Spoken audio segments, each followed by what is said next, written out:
Ал бисмилля қыздар, бауырсақтың қамырын илеу үшін біз бірінші керек заттардың барлығын таразыға өлшеп салып аламыз да.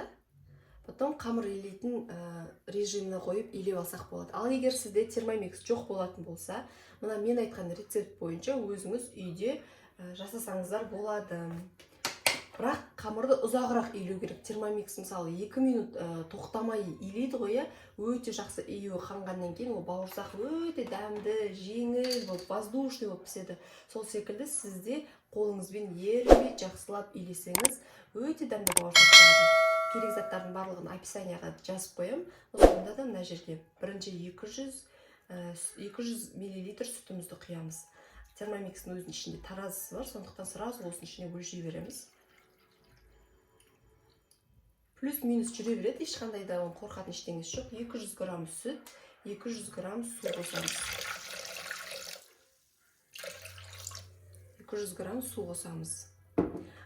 Термомиксіңіз бар болса, мұздай қоса береміз. Бұның ішінде өзінің жылытатын режимі бар. Майды да қатып тұрған майды қоса бересіздер. Ал егер термомикс болмаса, сүтті, суды жылытып, майды ерітіп қоссаңыздар болды. Мұздай сүт болса болмай қалады. Нөлге қоямыз дағыны. 100 грамм сары майды саламыз. 50 грамм. Ровно 100 грамм болды. Осыны саламыз. Одан кейін 40 грамм сахар қосамыз.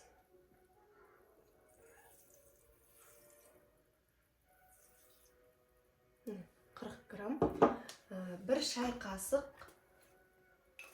тұз қосамыз.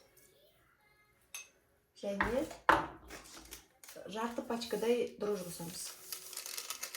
40 градус екі скоростқа қоямыз. Сүт пен суды ысытады, майды ерітеді. Одан кейін қалған ингредиенттерді қосып қамырлаймыз. Мінекей қыздар, сүтіміз жылып, суымыз жылып, майды ерітті. Сүт жып-жылы. Енді бұның үстіне 2 жұмыртқамызды жарып саламыз. Тағы да бір араластырып аламыз. Ол кезде градус қоспаймыз, себебі біз уже керекті градусқа дейін жылыды. Енді тек қана араластыру үшін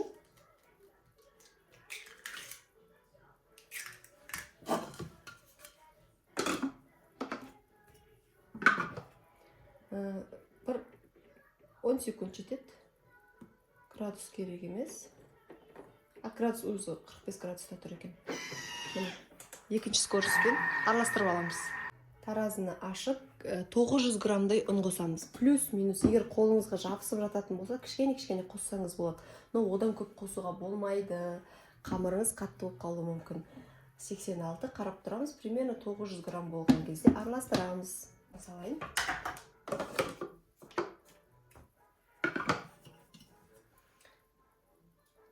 Міне жерде тесто деген режим тұр. Тесто дегенге қоямыз. Тек қана бір уақытын 2 минутқа, 3 минут дегенге қойсақ болды. Асықпай әдемі қамыр илеп береді.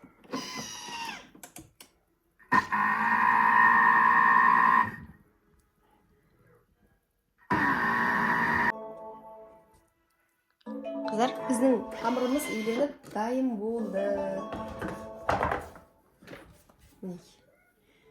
Өте жұмсақ бауырсаққа арналған тестамыз дайын болды.